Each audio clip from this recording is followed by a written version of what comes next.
स्वागत है आप सभी का हमारे चैनल पे। जैसा कि आपको पता है हमारी स्टोरी मार्शल गॉड असुरा अब पॉकेट एफएम पे मैंने उसको लाइव कर दिए। अगर आप उसको सुनना चाहते हो पॉकेट एफएम की वॉइस में, जहाँ पे emotion, fact, scenes and voice character अलग अलग सब कुछ डिटेल में है, आप उसको जाओ एक बार सुनो।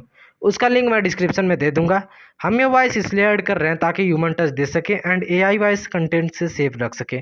प्राचीन रक्त सक्रिय हो गया है। पार्थ, अब तुम्हारा समय आ गया है। पिछले कुछ परीक्षाओं में ये प्रतिभाशाली छात्र नहीं दिखे, लेकिन मैंने कभी सोचा भी नहीं था कि ये सब इस परीक्षा में उपस्थित होंगे। क्या आज कोई खास दिन है? किसी ने चिल्लाते हुए कहा और साथ ही अपनी अटकलें भी लगाईं। हाँ, गौतम भी प्रकट हुआ। वह विश्व आत्मा संघ में युवा पीढ़ी का सर्वोपरि व्यक्ति है। वह केवल 16 वर्ष का है और पहले से ही उत्पत्ति क्षेत्र के 7वें स्तर पर है। अफवाहों के अनुसार आध्यात्मिक निर्माण तकनीक में उसकी उपलब्धि की कोई तुलना नहीं कर सकता। प्रतिभाशाली लोगों के समूह का नेतृत्व कर रहे उस युवक पर और भी अधिक लोगों की निगाहें टिकी हुई थीं। वह युवक स्त्री के समान सुंदर था और उसके चेहरे पर एक सहज, स्वाभाविक मुस्कान थी। गौतम, तुमने आखिरकार श्वेत चोगा परीक्षा में भाग लेने का फैसला कर लिया है। ठीक उसी समय एक और स्पष्ट आवाज अचानक सुनाई दी। उधर देखने पर काले कपड़े पहने हुए युवा लड़के लड़कियों का एक समूह भी हॉल में दाखिल हुआ। युवा लड़के लड़कियों के उस समूह में लगभग 100 लोग थे। वे अपने भीतर छिपे हुए धुरंधर और हंस जैसे थे। उनकी संख्या न केवल विश्व आत्मा संघ के प्रतिभाशाली लोगों से कम नहीं थी, बल्कि उनकी साधना भी उनसे कमतर नहीं थी। नेतृत्व करने वाला युवक बिल्कुल गौतम जैसा ही था। वह भी उत्पत्ति क्षेत्र के 7वें स्तर पर था। उनकी उम्र भी लगभग एक जैसी थी। ऐसा लग रहा था मानो वह भी 16 वर्ष का हो। हालांकि जब युवा लड़के लड़कियों के इस समूह की तुलना विश्व आत्मा संघ के प्रतिभाशाली लोगों से की गई, तो उनमें एक स्पष्ट अंतर दिखाई दिया। उनके चेहरों पर मुस्कान का कोई निशान नहीं था, बल्कि केवल गर्व के भाव थे। ये तो जयवंश कबीले के प्रतिभाशाली लोग हैं। क्या वे भी श्वेत चोगा परीक्षा में शामिल हो रहे हैं? आज कौन सा दिन है? क्या वह व्यक्ति जयवंश कबीले की युवा पीढ़ी में नंबर 1 व्यक्ति है, जयेश? उन युवा लड़कों और लड़कियों के प्रकट होने पर भीड़ में एक और जबरदस्त प्रतिक्रिया हुई। वे प्राचीन प्रतिभाशाली कुल जयवंश कबीला के लोग थे। जयेश, 100 साल पहले मेरे विश्व आत्मा संघ के वरिष्ठों ने आपके जयवंश कबीला के साथ हरित जंगल में एक आध्यात्मिक निर्माण प्रतियोगिता की थी, लेकिन वह प्रतियोगिता बराबरी पर समाप्त हुई। आज आप और मेरी दोनों तरफ की युवा पीढ़ी यहाँ फिर से एकत्रित हुई है। ये सचमुच भाग्य की बात है। गौतम ने मुस्कुराते हुए कहा, बस करो। उस साल अगर वह रहस्यमय व्यक्ति दखलंदाजी करने नहीं आता, तो मेरा जयवंश कबीला तुम्हारे विश्व आत्मा संघ को हरा देता। आज हमारा यहाँ मिलना कोई संयोग नहीं है। ये दो युवा पीढ़ियों के बीच की प्रतिस्पर्धा है। हम दोनों ये बात अच्छी तरह जानते हैं, इसलिए कुछ करने की जरूरत नहीं है। जयेश ने ठंडे स्वर में कहा, अरे जयेश, तुम लोग क्या पागलपन कर रहे हो? आज असुर भूत टावर तुम सबको दबा देगा और तुम में से कोई भी चौथी मंजिल तक नहीं जा पाएगा। विश्व आत्मा संघ के एक युवक ने नाराजगी से चिल्लाते हुए कहा। चौथी मंजिल? क्या तुम वहां जा रहे हो? जयेश ने ताना मारते हुए कहा। मैं? उस युवक के चेहरे के भाव बदल गए और वह कुछ देर के लिए अवाक रह गया। चुप रहो। मेरे साथ चौथी मंजिल का जिक्र करना। तीसरी मंजिल तक भी पहुंच पाना किस्मत की बात होगी। जयेश के चेहरे पर तिरस्कार साफ झलक रहा था। हाँ, मैं चौथी मंजिल पर नहीं जा सकता, लेकिन गौतम जरूर जा सकता है। वो तुम्हें चौथी मंजिल पर दबाकर मार डालेगा। युवक ने फटकार लगाए। गौतम, मुझे पूरा यकीन है कि गौतम आ सकता है, लेकिन अफसोस मेरा लक्ष्य 5वीं मंजिल है। गौतम, क्या तुम आने की हिम्मत करोगे? जयेश ने पूछा। 5वीं मंजिल पर मिलते हैं। गौतम ने हल्की सी मुस्कान बिखेरी और आगे कुछ नहीं बोला। वह विश्व आत्मा संघ के प्रतिभाशाली लोगों को एक आलीशान कमरे में ले गया। हालांकि वह विश्राम स्थल था, इसलिए हर किसी को वहां जाने की अनुमति नहीं थी। जैसे ही उन्होंने उन प्रतिभाशाली लोगों को आते देखा, विश्व आत्मा संघ के लोगों ने सिर हिलाया और गौतम और अन्य लोगों की ओर झुक गए। ये स्पष्ट था कि उनकी प्रतिभा ही कम नहीं थी, बल्कि उनका रुतबा भी काफी ऊंचा था। वरना विशेषज्ञ उनके प्रति इतने विनम्र क्यों होते? चलो चलते हैं। जयेश ने भी एक विशेष बैज निकाला और हॉल में स्थित एक और आलीशान विश्राम कक्ष की ओर चल पड़ा। उस समूह के सामने आने पर विश्व आत्मा संघ के लोगों ने भी अनादर करने की हिम्मत नहीं की। तो क्या आज वही महान युद्ध है जो 100 साल पहले विश्व आत्मा संघ और जयवंश कबीला के बीच हुआ था? इसमें कोई आश्चर्य नहीं कि आज इतने सारे प्रतिभाशाली लोग यहाँ एकत्रित हुए हैं। लगता है आज देखने लायक अच्छी चीजें होंगी, लेकिन अफसोस की बात है कि हमारे लिए उस असुर भूत टावर तक पहुंचना बहुत मुश्किल होगा। प्रतिभाशाली लोगों के समूह के चले जाने के बाद भीड़ ने फिर से अपनी चर्चा शुरू कर दी। बड़े भाई, हरित जंगल क्या है? और असुर भूत टावर के बारे में क्या? उन कई मंजिलों के बारे में क्या जो उन्होंने बताई थीं? रुद्र ने उत्सुकता से पूछा। तुम्हें ये भी नहीं पता? तुम पहली बार आध्यात्मिक प्रांत में आए हो, है ना? उस युवक ने रुद्र को अजीब नज़रों से देखा। हाँ, मैं नीलेश प्रांत से आया हूँ। रुद्र ने उस सीधे सादे व्यक्ति पर मुस्कुराते हुए कहा। नीलेश प्रांत, यह अभी भी काफ़ी करीब है, लेकिन आखिरकार जो लोग आध्यात्मिक प्रांत से नहीं हैं, उन्हें यह न जानने के लिए दोषी नहीं ठहराया जा सकता। मैं आपको इसके बारे में बताता हूँ। इस श्वेत लबादा परीक्षा के 3 चरण हैं। पहला चरण है आध्यात्मिक निर्माण नियंत्रण, और यह परीक्षा किसी व्यक्ति की आध्यात्मिक निर्माण पर नियंत्रण रखने की क्षमता के बारे में है। पहले चरण को पास करने के लिए आपको केवल आध्यात्मिक निर्माण तकनीक का उपयोग करने में सक्षम होना चाहिए, और इसे पास करना कठिन नहीं है। दूसरा चरण, हरित जंगल, ज़्यादा कठिन है। हरित जंगल अपने आप में एक विशाल संरचना है। इसके भीतर कोई तंत्र नहीं है, लेकिन वहाँ कोहरा बेहद घना है और परीक्षा विश्व आत्माविद की अवलोकन शक्ति के बारे में है। जब तक आप हरित जंगल को पार कर लेते हैं, तब तक विश्व आत्मा श्वेत लबादा मुफ्त में मिल जाएगा और साथ ही इनाम भी मिलेगा। जो भी उस चरण को पार करेगा, उसे एक स्पिरिट फ्रूट का बीज मिलेगा। स्पिरिट फ्रूट का बीज? जी हाँ, यह एक आध्यात्मिक फल का बीज है। यह आध्यात्मिक फल का बीज बहुत ही शुभ होता है। ये व्यक्ति की आध्यात्मिक शक्ति को और भी शुद्ध और उसकी आध्यात्मिक शक्ति को और भी मजबूत बना सकता है। हालांकि आखिरकार यह सिर्फ एक बीज है और इसमें निहित शक्ति सीमित है। इसलिए यदि वे चाहें तो तीसरे चरण में प्रवेश कर सकते हैं, और वह है असुर भूताव। असुर भूताव में आध्यात्मिक शक्ति मौजूद है। यह आध्यात्मिक शक्ति आध्यात्मिक फल के बीज के विकास को तेजी से बढ़ा सकती है। मैंने जो सुना है उसके अनुसार दूसरी मंजिल पर आत्मा के फल का बीज अंकुरित होगा, तीसरी मंजिल पर उसमें शाखाएं और पत्तियां उगेंगी, चौथी मंजिल पर उसमें फूल खिलेंगे, पांचवीं मंजिल पर उसमें फल लगेंगे, और छठी मंजिल पर आत्मा का फल पक जाएगा। हालांकि आध्यात्मिक दबाव मानव शरीर के लिए हानिकारक है, इसलिए इसे आध्यात्मिक शक्ति से नियंत्रित करना आवश्यक है।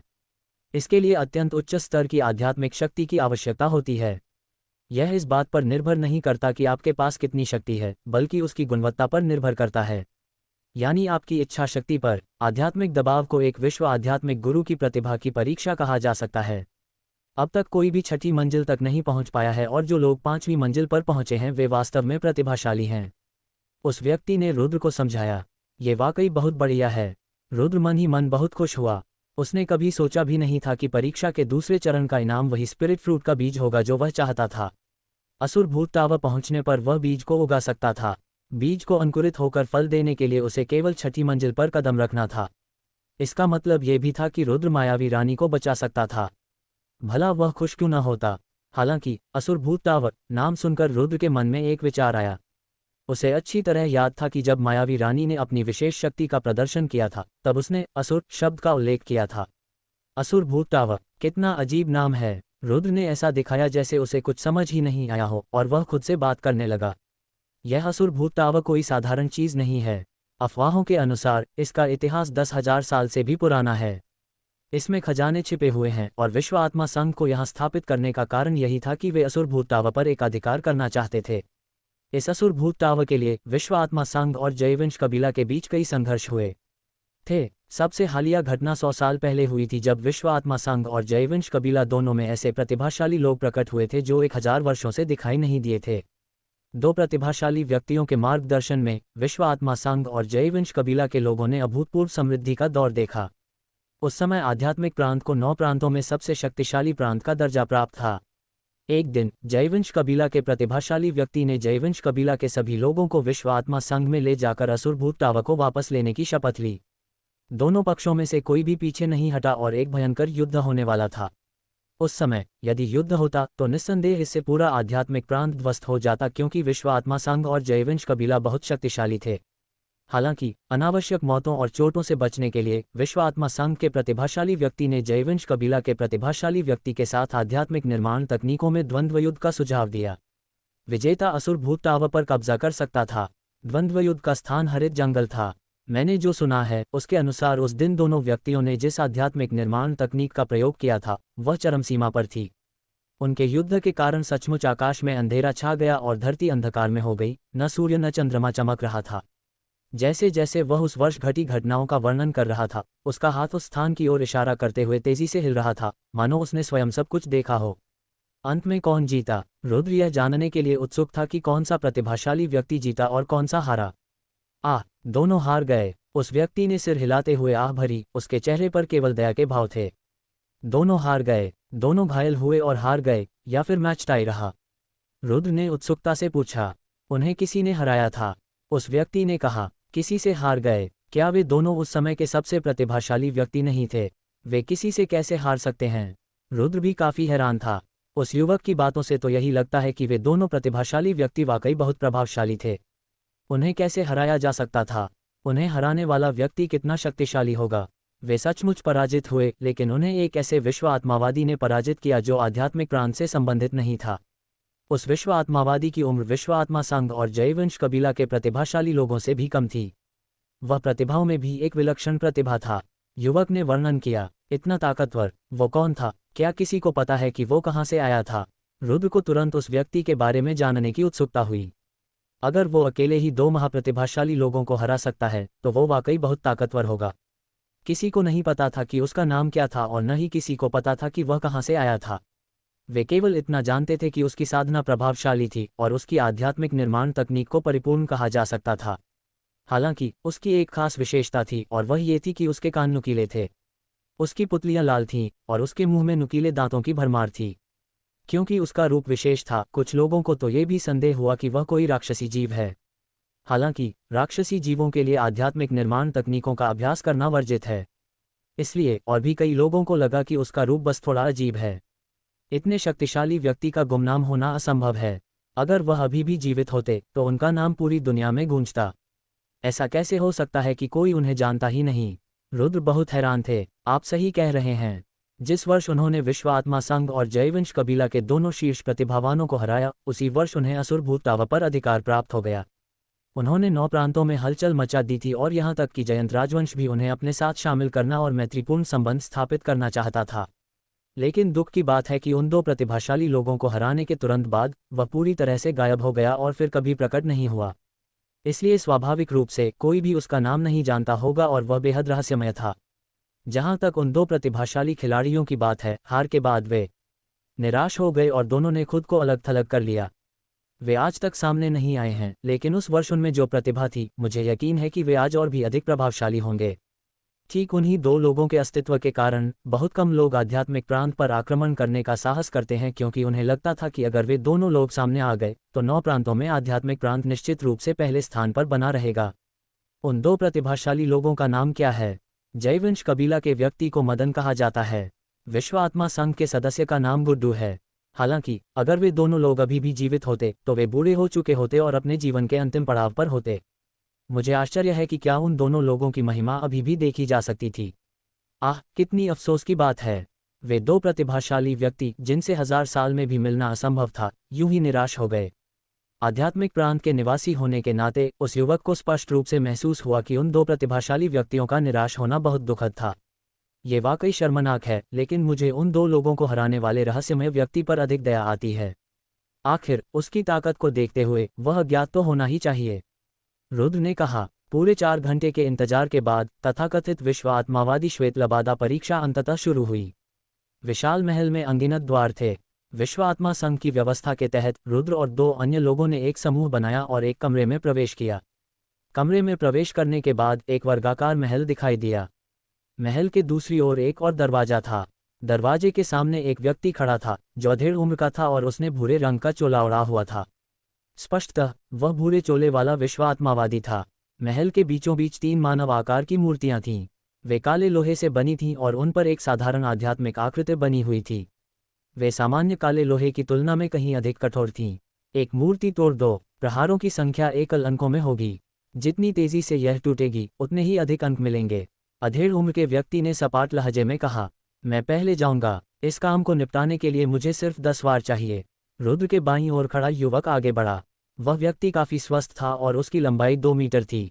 उसकी बाहों की मांसपेशियां रुद्र की जांघों से भी अधिक मोटी थीं और देखने में वह एक बड़े वयस्क पुरुष जैसा लग रहा था। वह मूर्ति के सामने पहुंचा। पहले उसने अपने शरीर को थोड़ा गर्म किया और उंगलियों के जोड़ों के चटकने की स्पष्ट आवाजें सुनाई दीं। उसके बाद उसने पूरी ताकत का इस्तेमाल किया और अपनी आभा और को प्रसारित किया, जो उत्पत्ति क्षेत्र के तीसरे स्तर की थी। फिर उसने लगातार रेत की बोरियों जितने बड़े मुक्के बरसाए। क्लैंग क्लैंग क्लैंग क्लैंग मुठियां मूर्ति पर पड़ीं और उनके टकराने से इस्पात के आपस में टकराने जैसी आवाजें आईं। चिंगारियां भी निकलीं। 10वीं मुक्की पड़ते ही मूर्ति पर सचमुच एक दरार पड़ गई और वह तेजी से फैल गई। अंत में मूर्ति 2 टुकड़ों में टूट गई और जमीन पर गिर पड़ी। उसी क्षण सुगठित शरीर वाला युवक घूम गया और रुद्र के दाहिनी ओर खड़ी युवती को देखकर गर्व से मुस्कुराया। दरअसल वह मुख्य रूप से उस युवती को देखकर मुस्कुरा रहा था। हालांकि वह कोई बहुत खूबसूरत नहीं थी, फिर भी काफी आकर्षक थी। उसकी छाती के सामने उभरे हुए 2 सुडौल स्तन उस हटे कट्टे युवक को बेहद पसंद आए। सुगठित शरीर वाले उस युवक ने युवती की ओर अपने चमकीले सफेद दांतों की 2 पंक्तियां दिखाईं। उसने अपनी मजबूत मांसपेशियों से कुछ प्रभावशाली हरकतें भी की, लेकिन उनका कोई असर नहीं हुआ क्योंकि युवती ने उसकी ओर देखा तक नहीं। फिर भी वह निराश नहीं हुआ और उसने अपनी आकर्षक हरकतें जारी रखीं। मुश्किल से पास। हालांकि जब इस तरह का मूल्यांकन पीछे से आया तो सुगठित युवक का चेहरा तुरंत अकड़ गया और उसके मुंह का कोना फड़क उठा। बकवास। लंबे समय तक चुप रहने वाली दिव्या ने उस सूरज पर एक नज़र डाली जब वह उसके पास से गुजरी। वह काले लोहे की मूर्ति के सामने पहुंची, फिर अचानक अपना पैर उठाया और हमला करने लगी। उत्पत्ति क्षेत्र के चौथे स्तर की साधना बिना किसी रोक टोक के प्रदर्शित की गई। Swish swish. उस युवती की लात मारने की तकनीकें काफ़ी प्रभावशाली थीं। वे तेज थीं, परछाई बनती थीं और उनमें ज़बरदस्त शक्ति थी। हवा ऊपर उठती थी और यह कोई साधारण लात मारने की तकनीक नहीं थी। यह एक मार्शल कौशल था, एक बहुत ही शक्तिशाली लात मारने की तकनीक, मार्शल कौशल जो रैंक 4 से कमज़ोर नहीं होगा। धमाका। 5वीं लात के बाद एक जोरदार धमाका हुआ और काली लोहे की मूर्ति दिव्या के शरीर से अलग होकर टुकड़ों में टूट गई और टुकड़े फर्श पर गिर गए। देखा तुमने, मुझे तो सिर्फ 5 स्ट्राइक चाहिए। उस युवती ने सूरज की ओर घमंडी निगाहों से देखा। उस युवक का चेहरा इस समय बेहद बदसूरत लग रहा था। चाहे साधना हो या तकनीक, वह उससे कहीं अधिक शक्तिशाली थी। उपहास सहने के बाद भी वह कुछ नहीं कह सका। आखिर उसे किसने कहा था कि वह उसके सामने इस तरह की हरकतें करे? बुरा नहीं है। पास। विश्व आत्मा संघ के सदस्य ने संतुष्टि से सिर हिलाया। उस क्षण घटनास्थल पर मौजूद 4 लोगों में से 3 ने अनजाने में रुद्र की ओर देखा। उस सूरज की निगाहों में उम्मीद झलक रही थी। उस युवती के भाषण समाप्त होने के बाद उसे लगा कि उसकी सारी इज्जत छिन गई है। हालांकि वह जानता था कि वह रुद्र से कुछ हद तक अपनी इज्जत वापस पा सकता है, क्योंकि उसे महसूस हो रहा था कि रुद्र की साधना केवल उत्पत्ति क्षेत्र के प्रथम स्तर की थी। उनके सामने जो परीक्षा थी उसका आध्यात्मिक निर्माण तकनीकों से कोई संबंध नहीं था, ये केवल एक साधारण साधना परीक्षा थी। इसलिए उस सूरज को लगा कि रुद्र के साथ होने से उसकी प्रतिष्ठा को सबसे ज्यादा ठेस नहीं पहुंचेगी और वह सबसे निचले पायदान पर भी नहीं रहेगा। तीनों लोगों की निगाहों के सामने रुद्र ने सीना फुलाकर सिर उठाया। बिना जल्दबाजी किए वह काले लोहे की मूर्ति के सामने चला गया। उसने पहले अपनी 5 उंगलियां खोलीं, फिर उन्हें कसकर बंद किया और हाथ उठाकर काले लोहे की मूर्ति पर एक जोरदार प्रहार किया। रुद्र का मुक्का असाधारण रूप से तेज था। ये सचमुच बिजली की तरह था। एक जोरदार धमाके के साथ अतुलनीय रूप से कठोर काले लोहे की मूर्ति रुद्र के मुक्के से पूरी तरह चकनाचूर हो गई। ये टुकड़ों में नहीं टूटी, बल्कि सचमुच चकनाचूर हो गई। सिर्फ एक स्ट्राइक। उसने सिर्फ एक स्ट्राइक का इस्तेमाल किया। जमीन पर बिखरे हुए मूर्ति के टुकड़ों को देखकर वहां मौजूद तीनों लोग बेहद हैरान रह गए। दिव्या ने हैरानी से अपना छोटा सा मुंह थोड़ा सा खोला और उसकी आंखें अवर्णनीय सदमे के साथ रुद्र को घूरने लगीं। विश्व आत्मा संघ के वरिष्ठ सदस्य की निगाहें भी चमक उठीं और काफी देर बाद शांत होकर उन्होंने हल्के से सिर हिलाया। उन्होंने मुस्कुराते हुए संतुष्टि से कहा, बुरा नहीं है। एक दुर्लभ और अच्छा पौधा। ये कैसे संभव है? ये व्यक्ति स्पष्ट रूप से उत्पत्ति क्षेत्र के पहले स्तर पर ही है।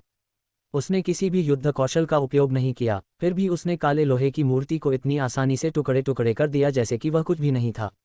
हालांकि सबसे अद्भुत भाव उस सूरज के चेहरे पर थे। चाहे कुछ भी हो जाए, उसने कभी सोचा भी नहीं था कि रुद्र, जो देखने में बिल्कुल कमजोर लगता था, इतना ताकतवर हो सकता है। उत्पत्ति क्षेत्र के 5वें स्तर पर भी कोई व्यक्ति ऐसा नहीं कर सकता था, लेकिन रुद्र, जो केवल उत्पत्ति क्षेत्र के पहले स्तर पर था, ऐसा कर सका। इसका क्या अर्थ था? थोड़ी सी भी बुद्धि रखने वाले लोग इसके भीतर छिपी असाधारण क्षमता को समझ सकते थे। साधना परीक्षण के बाद आध्यात्मिक निर्माण तकनीक का टेस्ट हुआ। इसके सबसे महत्वपूर्ण भाग थे आध्यात्मिक निर्माण पर नियंत्रण, आध्यात्मिक निर्माण की कठोरता और आत्माशक्ति की संवेदनशीलता। शुरुआत में उस सूरज का रुद्र के प्रति रवैया ये था कि उसे लगता था कि रुद्र की मार्शल शक्ति असामान्य रूप से प्रबल है, क्योंकि उसे संदेह था कि रुद्र अपना अधिकांश समय साधना में व्यतीत करता है। संभवतः आध्यात्मिक निर्माण तकनीक के मामले में वह उससे और उस दिव्या से कमजोर था।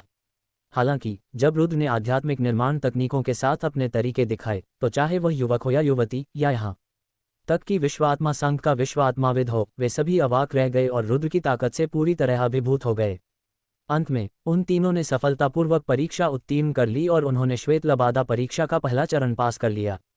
वे एक नया बैज लेकर उस स्थान से निकलकर विश्व आत्मा का श्वेत लबादा खरीद सकते थे।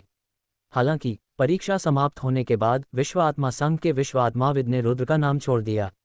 उन्होंने रुद्र को एक दुर्लभ प्रतिभा के रूप में भी मूल्यांकित किया। रुद्र भाई, आपकी ताकत सचमुच असली है और मैं सचमुच प्रशंसा में आपके सामने सिर झुकाऊंगा। भाई रुद्र, आपकी ताकत के साथ आप दूसरे चरण को चुनौती देने वाले हैं, है ना? कैसा रहेगा? हम साथ चलें। पहला चरण पार करने के बाद तीनों लोग महल से बाहर निकल गए।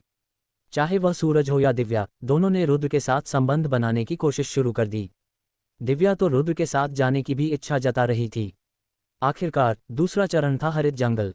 इसमें न केवल विश्व आत्मावादियों के लिए हर क्षेत्र में उच्च आवश्यकताएं थीं, बल्कि साधना शक्ति की भी एक निश्चित आवश्यकता थी, क्योंकि हरित जंगल के अंदर सबसे खतरनाक चीजें न तो मशीनें थीं और न ही संरचनाएं, बल्कि लोग थे। इसलिए चाहे जो भी दृष्टिकोण हो, रुद्र के साथ जाने पर उनके लिए ये चरण पार करना आसान होता।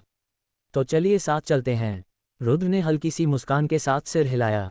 वाह, अगर हम आपके साथ चलें तो ये दूसरा चरण हमें डराने के लिए काफी नहीं है। सूरज ने खुशी से हंसते हुए कहा। किसने कहा कि तुम आ रहे हो? हालांकि दिव्या ने युवक को गुस्से से घूरा। ऐसी परीक्षाओं में हर कोई अपनी सुरक्षा को प्राथमिकता देता है और बिना कारण बोझ नहीं उठाता। दिव्या की नज़र में सूरज एक बोझ था। सूरज ने कुछ कहना चाहा, लेकिन उसने अपनी भावनाओं को दबा लिया और उसके चेहरे पर निराशा के भाव उभर आए। मुलाकात तो नियति है, इसलिए हम तीनों साथ जा सकते हैं। लेकिन ठीक उसी समय रुद्र ने उदासीनता से कहा, रुद्र भाई, आप सचमुच बहुत अच्छे इंसान हैं। चिंता मत करो, मैं तुम दोनों को पीछे नहीं खींचूंगा। रुद्र की बात सुनकर सूरज का दिल खुश हो गया और उसके चेहरे पर कृतज्ञता झलक रही थी। कृतज्ञता व्यक्त करते हुए उसने अपनी छाती थपथपाकर आश्वासन दिया। रुद्र के बोलने के बाद हालांकि दिव्या बहुत इच्छुक नहीं थी, उसने कुछ और नहीं कहा। आखिरकार वह भी हरित जंगल को पार करने के लिए रुद्र की ताकत पर निर्भर रहना चाहती थी। जब जिस पर वह भरोसा कर रही थी वही बोल रहा था, तो उसे मना करने का क्या अधिकार था? ठीक इसी तरह महल से बाहर निकलते ही उनमें से किसी को भी पहले चरण को सफलतापूर्वक पूरा करने का प्रतीक चिन्ह नहीं मिला और वे विश्व आत्मा का श्वेत वस्त्र खरीदने चले गए। वे बस और अंदर चले गए और हरित जंगल में प्रवेश कर गए। हरित जंगल एक विशाल संरचना थी जिसे विश्व आत्मा संघ ने अपनी स्थापना के समय बनाया था। विश्व आत्मा संघ के विशेषज्ञों द्वारा किए गए अनगिनत सुधारों के बाद भी हरित जंगल की संरचना को सामान्य साधकों द्वारा समझा नहीं जा सकता था। यहाँ तक कि विश्व आत्मावादी भी इसमें प्रवेश करने के बाद रास्ता भटक सकते हैं। अगर कोई उन्हें रास्ता न दिखाए तो उनके पास उस जगह से निकलने का कोई रास्ता नहीं होगा और वे भूख से मर जाएंगे। हालांकि हरित जंगल के नाम में जंगल शब्द था, लेकिन वास्तव में उसमें केवल पेड़ ही नहीं थे। वहां पत्थर की मूर्तियां और लोहे के खंभे भी थे, लेकिन चाहे वे कुछ भी हो, उन पर एक आध्यात्मिक संरचना बनी हुई थी। गहन साधना के बिना वहां की घास या लकड़ी को नष्ट करने के बारे में सोचना भी असंभव था। गहन साधना के विशेषज्ञों को भी एक निश्चित स्तर की साधना और क्षमता की आवश्यकता होती थी। रुद्र और बाकी दो लोग जंगल में आगे बढ़ रहे थे। रुद्र की आध्यात्मिक शक्ति और विश्व आध्यात्मिक दिशा सूचक यंत्र की अवलोकन शक्ति के कारण सुरक्षा घेरा रुद्र और बाकी लोगों के कदमों को रोक नहीं पा रहा था। हालांकि उनके प्रवेश करने के कुछ ही समय बाद रुद्र ने एक परिचित चेहरा देखा। ये किम का शिष्य यशपाल था, जो नीलेश प्रांत से आया था और रुद्र के हाथों जिसके दांत टूट गए थे। यशपाल के बगल में 4 और लोग थे। चारों ने उच्च कोटि के विद्यालय के वस्त्र धारण किए हुए थे और उनकी साधना भी कमजोर नहीं थी। उनमें से 3 उत्पत्ति क्षेत्र के 4थे स्तर पर थे और एक अन्य व्यक्ति यशपाल की तरह ही उत्पत्ति क्षेत्र के 5वें स्तर पर था। उनके वस्त्रों से रुद्र समझ गया कि वे लियांग इंटरनेशनल स्कूल के प्रमुख शिष्य थे। रुद्र को देखकर यशपाल पूरी तरह से दंग रह गया। पहले तो उसके दांत नहीं थे, फिर वह अजीब तरह से चिल्लाया और उसके चेहरे पर डर छा गया। ये साफ दिख रहा था कि रुद्र ने उस पर काफी गहरा प्रभाव छोड़ा था।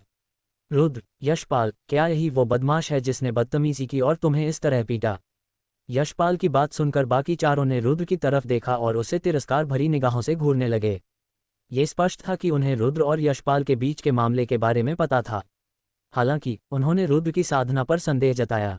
आखिरकार यशपाल उत्पत्ति क्षेत्र के 5वें स्तर पर थी, जबकि रुद्र केवल उत्पत्ति क्षेत्र के पहले स्तर पर था। गौरांग, चलो जल्दी चलते हैं। यशपाल मुड़ा और जाने के लिए बेताब हो गया।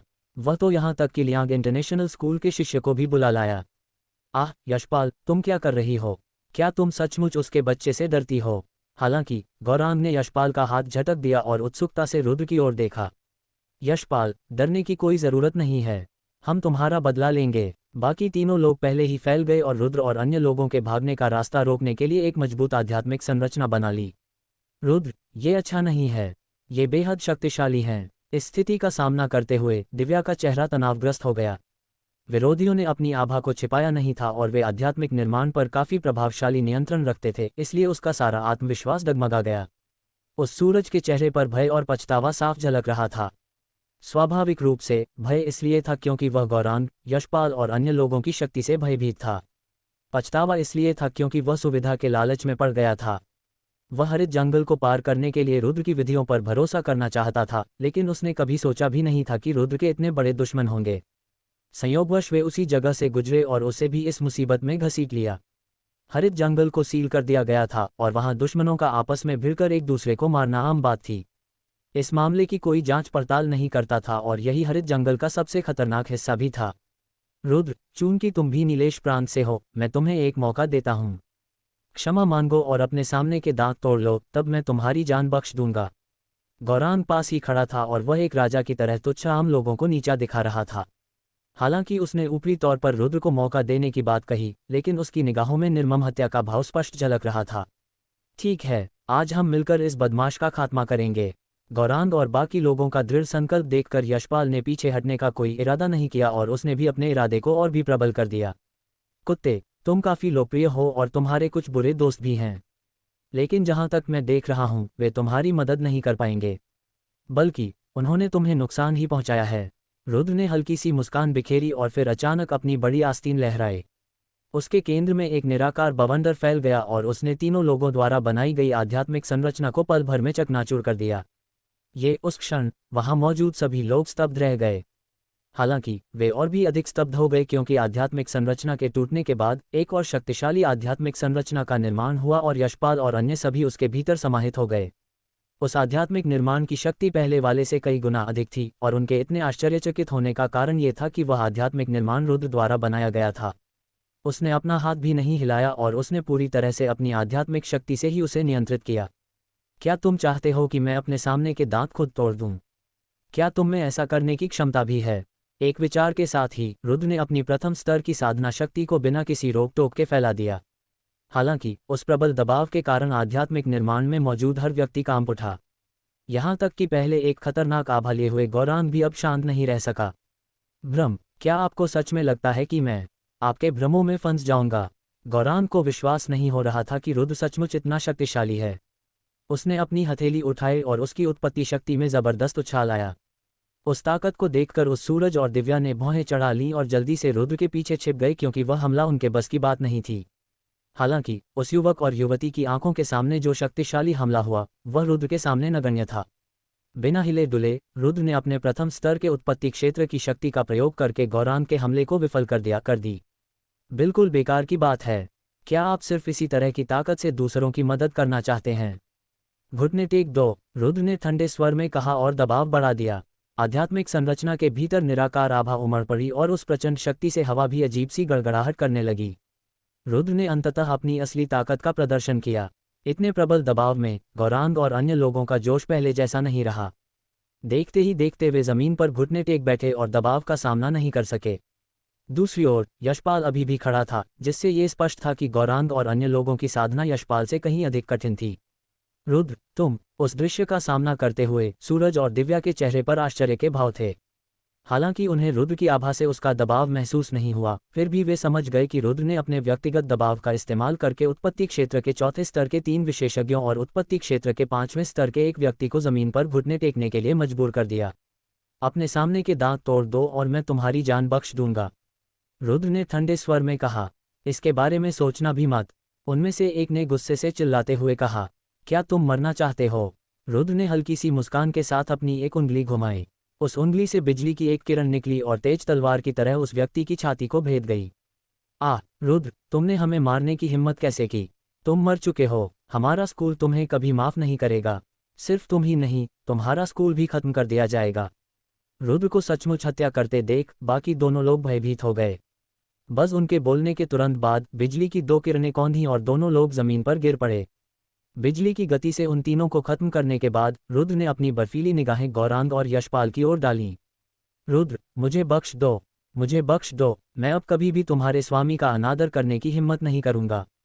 यशपाल इतना भयभीत था कि उसकी आंखों से आंसू बहने लगे और उसने स्वयं रुद्र से विनती की, रुद्र, मैं अपने सामने के दांत तोड़ दूंगा, मैं अभी तोड़ दूंगा, इसलिए कृपया मुझे मत मारो। गौरांग ने बड़ी बेबाकी से अपना हाथ उठाया और फिर अपने मुंह पर 3 बार घूंसा मारा। उसके बाद लाल खून बहने लगा। ये दयनीयता नहीं थी, ये तो बस दुख था। हालांकि रुद्र के चेहरे पर कोई भाव नहीं था जब उसने उन दोनों की हरकतें देखी, और उसने ठंडे लहजे में कहा, बहुत देर हो चुकी है रुद्र, मैं तुम्हें मार डालूंगा। रुद्र को उसे जान से मारने की धमकी देते देख यशपाल ने गिड़गिड़ाना बंद कर दिया और रुद्र पर हमला करने के लिए उठ खड़ा हुआ। गौरांग ने भी ऐसा ही किया। दोनों ने ही 5वें दर्जे की युद्ध कला का प्रयोग किया और अपनी सारी उत्पत्ति शक्ति उसमें समाहित कर दी। यह उनके जीवन का दांव था और उनकी शक्ति की तुलना पहले के हमलों से नहीं की जा सकती थी। एक तरफ उत्पत्ति शक्ति से एक विशाल बाघ प्रकट हुआ। उसके बाल फड़क रहे थे और वह इतना सजीव लग रहा था मानो जीवित हो। उसकी दहाड़ पहाड़ों और नदियों को हिला देने के लिए काफी थी और उसके पंजे पर्वतों की चोटियों को चकनाचूर कर सकते थे। उसने 10,000 जानवरों के राजा की शक्ति से रुद्र पर हमला किया। दूसरी ओर उत्पत्ति शक्ति से तीव्र तलवारें बनी और वे मायावी नहीं लग रही थीं। वे बिल्कुल वास्तविक प्रतीत हो रही थीं और उत्पत्ति शक्ति से युक्त 1,000 से अधिक उड़ने वाली तलवारें थीं। सचमुच 1,000 तलवारें एक साथ अदम्य शक्ति के साथ छोड़ी गईं। मजबूत। उसी क्षण सूरज और दिव्या दोनों के चेहरे तनावग्रस्त थे और उनकी आंखों में भय था। उनकी आंखों के सामने हुआ हमला उन दोनों को बिना कोई अवशेष छोड़े आसानी से मार सकता था। इसलिए वे रुद्र के पीछे खड़े होने के अलावा और कुछ नहीं कर सकते थे। उन्हें उस युवक के पीछे खड़ा होना ही था जो उन दोनों से छोटा था। उस दिव्या ने रुद्र के कपड़ों को कसकर पकड़ लिया क्योंकि उस समय रुद्र ही एकमात्र ऐसा व्यक्ति था जिस पर वह भरोसा कर सकती थी। हो, यह अभी भी बहुत कमजोर है। रुद्र का लंबा चोला प्रचंड शक्ति से उत्पन्न हवा के कारण आगे पीछे लहरा रहा था। उसके बाल भी राक्षसी ढंग से ऊपर नीचे उड़ रहे थे। हालांकि वह बिना हिले डुले या बचने की कोशिश किए वहीं खड़ा रहा। उसके चेहरे पर हल्की सी मुस्कान थी और वह चुपचाप हमले का इंतजार कर रहा था। जैसे ही हमले उन्हें घेरने वाले थे, रुद्र की आंखें अचानक चमक उठीं और उसके सामने एक चमकदार और पारदर्शी आध्यात्मिक निर्माण प्रकट हुआ जो एक दर्पण की तरह था। धमाका! भयंकर बाघ और हजारों तलवारें एक ही समय में आध्यात्मिक निर्माण से टकरा गईं, जो बर्फ के पतले टुकड़े की तरह थी। पल भर में हिंसक लहरें पैदा हुईं और बल ने रुद्र के पैरों के नीचे की जमीन को भी हिला दिया। लेकिन अंत में वे रुद्र की रक्षा पंक्ति को भेदने में असमर्थ रहे। दोनों व्यक्तियों के हमले समाप्त होने के बाद रुद्र के सामने बनी आध्यात्मिक संरचना को कोई नुकसान नहीं पहुंचा। उसमें कोई दरार भी नहीं थी। क्या तुम सच में इंसान हो? तुम्हारी साधना के हिसाब से तुम ऐसी विधियां कैसे सीख सकते हो? गौरांग घबरा गया था और भयभीत था। उसने पहले कभी ऐसा भयानक प्रतिद्वंद्वी नहीं देखा था। वह उसे इंसान नहीं बल्कि एक राक्षस समझ रहा था। ऐसा नहीं है कि मैं, रुद्र, प्रभावशाली हूं, बल्कि आप में से किसी ने भी वास्तव में एक मजबूत व्यक्ति को नहीं देखा है। रुद्र ने कड़वी मुस्कान के साथ कहा, क्योंकि उसे अचानक बैंगनी वस्त्र वाली लड़की की याद आ गई थी। कई लोगों की नज़र में वह पहले से ही एक राक्षस था, लेकिन उस बैंगनी वस्त्र वाली लड़की की तुलना में वह बिल्कुल साधारण था। यही इन दोनों इंसानों के बीच का अंतर था। हरामखोर! रुद्र पर हमले बेकार देखकर यशपाल ने उस आध्यात्मिक निर्माण पर हमला करना शुरू कर दिया जिसमें वे बंद थे। हालांकि वह अभी भी बेकार था और इससे वह तूफान की तरह क्रोधित हो गया, लेकिन वह इसके बारे में कुछ नहीं कर सका। अब इसे खत्म करने का समय आ गया है। अंततः रुद्र का चेहरा ठंडा पड़ गया और जैसे ही उसने अपना हाथ उठाया, उसमें से बिजली निकली और उसके बाद 2 विशालकाय बिजली के अजगर बन गए। उन्होंने अपना खून से सना मुंह खोला और एक भयानक दहाड़ के साथ यशपाल और गौरांग की ओर उड़ पड़े। तीसरी वज्र शैली। यह अब रुद्र की सबसे शक्तिशाली विधि नहीं थी, लेकिन उस समय इसका प्रदर्शन करना अब भी अतुलनीय रूप से भयावह शक्ति का प्रतीक था। ये कुछ वैसा ही था जैसे स्वर्ग क्षेत्र का कोई विशेषज्ञ प्रथम श्रेणी के मार्शल कौशल से भी भयावह शक्ति का प्रदर्शन कर सकता है। रुद्र, मैं भूत बनकर भी तुम्हें माफ नहीं करूंगी। ये यशपाल के आखिरी शब्द थे क्योंकि जब बिजली के अजगर ने उसके शरीर को निगल लिया तो उसने कोई आवाज तक नहीं निकाली। उसे जबरदस्ती जला दिया गया और उसका शव भी नहीं बचा। यशपाल और गौरांग को मारने के बाद रुद्र ने तृतीय वज्र शैली का उपयोग करके अन्य 3 शवों को नष्ट कर दिया। उसने वास्तव में अपने पीछे कोई निशान नहीं छोड़ा। मुझे उम्मीद है कि आप दोनों इस मामले को गुप्त रखेंगे। ये सब कहने के बाद रुद्र ने मुस्कुराते हुए उस युवक और युवती से कहा, चिंता मत करो, हम इस बारे में एक शब्द भी प्रकट नहीं करेंगे। उस दिव्या और युवक ने अपनी पूरी ताकत से वादा किया। हालांकि रुद्र ने उन पर बड़ी दयालुता से मुस्कुराया, लेकिन उसकी क्षमताओं को देखकर उनके मन में रुद्र के प्रति भय उत्पन्न हो गया था। आखिरकार यह मामला उनसे संबंधित था। अगर वे इसे फैला देते तो 100 मुसीबतें होती और कोई फायदा नहीं होता। इसलिए स्वाभाविक रूप से वे इसे गुप्त ही रखते। काफी बेरहम तरीके, हत्या करके सबूत मिटा देना, है ना? लेकिन ठीक उसी समय पास से अचानक एक आवाज सुनाई दी। कौन? अचानक हुए इस बदलाव से रुद्र थोड़ा भौहें सिकोड़ बैठा। उसने अपनी आध्यात्मिक शक्ति फैलाई, लेकिन उसे आसपास कहीं भी आभा का कोई निशान महसूस नहीं हुआ। हा, डर लग रहा है। चिंता मत करो, हमें इन सब चीजों की आदत हो चुकी है और हम इसके बारे में बात नहीं करेंगे। वही आवाज फिर गूंजी। एक विशाल पत्थर की मूर्ति के पीछे से दो आकृतियां बाहर निकलीं। वे दो युवक थे। उनका पहनावा साधारण नहीं था और उन्होंने जो विशेष काले कपड़े पहने थे वे जयवंश कबीला के वस्त्र थे। जयवंश कबीला। उस क्षण न केवल रुद्र बल्कि सूरज और दिव्या भी काफी चौंक गए, क्योंकि जयवंश कबीला का नाम बहुत प्रसिद्ध था। ये विश्व आत्मावादियों के शिखर का प्रतिनिधित्व करता था और वे कई विश्व आत्मावादियों के आदर्श थे। आप दोनों वहां छिपकर क्या इरादा रखते हैं? रुद्र की निगाहें मशाल की तरह उन दोनों को घूर रही थीं। हालांकि वे करीब थे और उनकी आंखों के सामने थे, फिर भी रुद्र उनकी आभा को महसूस नहीं कर पा रहा था। वे हवा की तरह थे और रुद्र जानता था कि वे दोनों साधारण नहीं थे। हम तो बस संयोग से यहाँ से गुजर रहे थे। हमने एक काफी मनोरंजक लड़ाई देखी, इसलिए हम रुककर देखने लगे। मिलन हल्की सी मुस्कान के साथ बोला। मनोरंजक लड़ाई? वे तो नीलेश प्रांत के कुछ निकम्मे लोग थे। कुत्ते कुत्ते आपस में लड़ रहे थे। कबीर के चेहरे पर तिरस्कार का भाव था।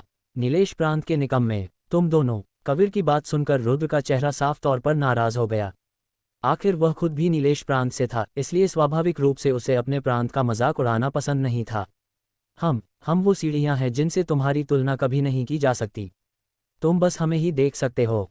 कबीर घमंडी लग रहा था और उसने रुद्र के साथ साथ उसके पीछे खड़े सूरज और दिव्या को भी तिरस्कार भरी निगाहों से देखा। उस समय रुद्र की तो बात ही छोड़िए, यहाँ तक कि सूरज और दिव्या को भी बहुत गुस्सा आया। हालांकि उन्होंने अपनी नाराजगी जाहिर करने की हिम्मत नहीं की, क्योंकि वे जयवंश कबीला के लोग थे। उनमें वाकई घमंड करने की सारी योग्यता थी। झटके अचानक रुद्र ने हमला कर दिया।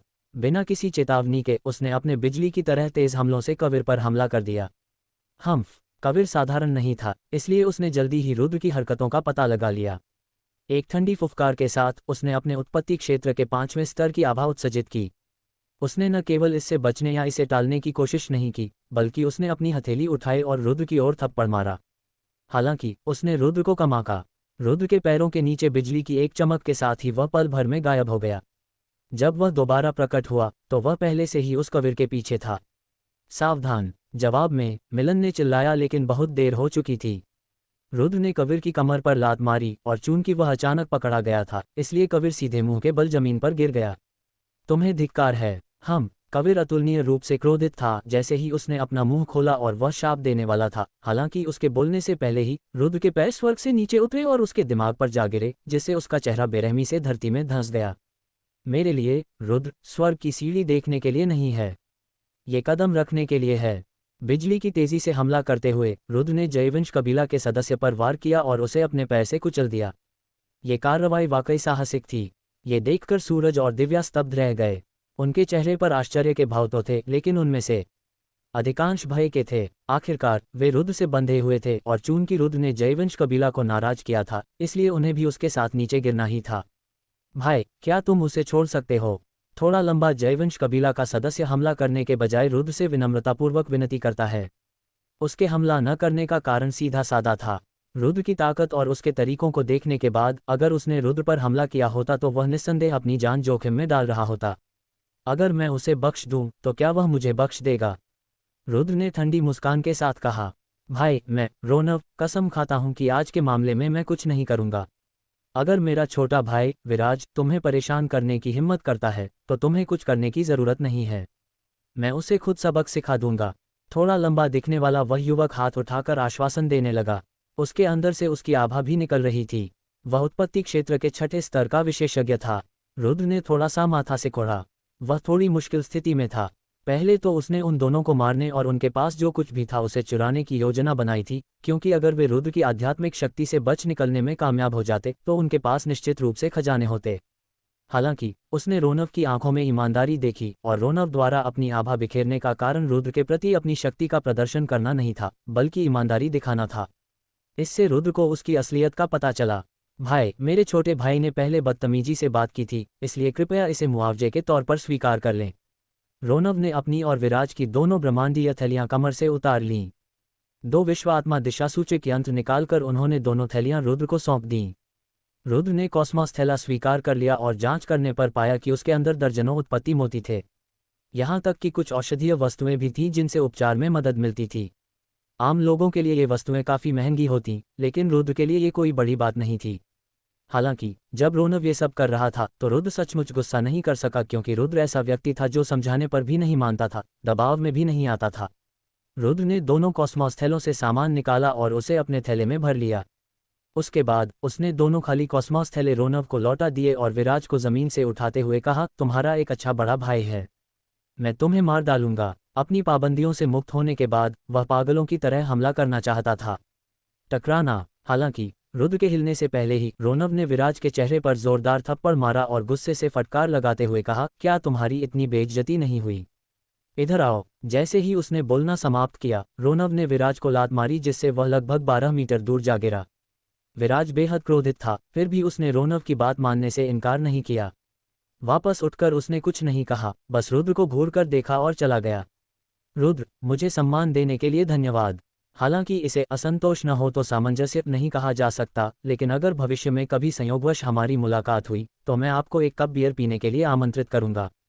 रोनव ने हल्के से मुस्कुराते हुए रुद्र की ओर हाथ जोड़ा और फिर विराज के पीछे चल दिया। रुद्र भाई, तुमने तो मुसीबत खड़ी कर दी। उन दोनों के नज़रों से ओझल हो जाने के बाद उस सूरज के चेहरे पर दहशत साफ झलक रही थी। तुम्हें उन्हें जाने नहीं देना चाहिए था। तुमने तो बाघ को वापस उसके पहाड़ पर छोड़ दिया। दिव्या ने और भी स्पष्ट शब्दों में कहा, अगर तुम दोनों डर रहे हो तो वापस लौट सकते हो, मैं तुम्हें वापस जाने का रास्ता दिखा सकता हूँ। रुद्र मुस्कुराते हुए बोला। वे दोनों खामोश हो गए। हालांकि रुद्र ने एक विशाल शत्रु को नाराज कर दिया था और वे बहुत डरे हुए थे, लेकिन दूसरे चरण को पार करने का आकर्षण और भी अधिक था। आखिरकार जब तक वे दूसरे चरण को पार कर लेते, वे उस पैसे को बचा सकते थे जिसका इस्तेमाल विश्वात्मा श्वेत लबादा खरीदने के लिए किया जाता। वह 1000 उत्पत्ति मन के थे। चाहे कोई भी हो, यह कोई छोटी संख्या नहीं थी। अगर तुम्हें डर नहीं है तो आगे बढ़ो।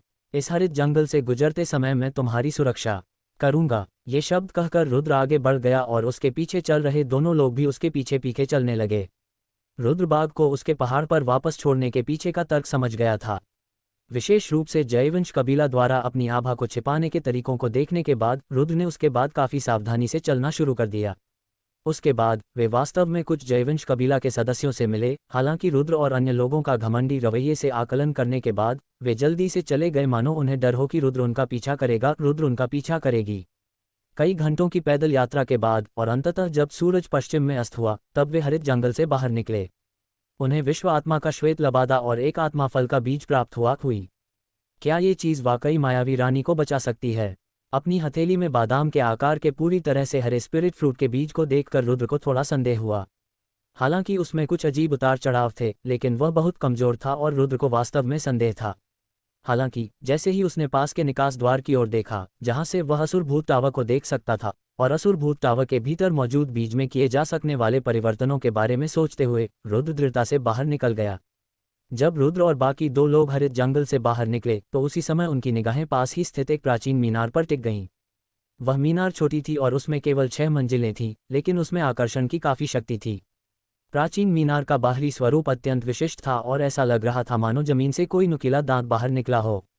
ये पूरी तरह से काला था, लेकिन ढलते सूरज की रोशनी में इससे अजीबोगरीब लाल रोशनी निकल रही थी, मानो काले रंग के सार पर खून जैसा लाल आवरण चढ़ा हो।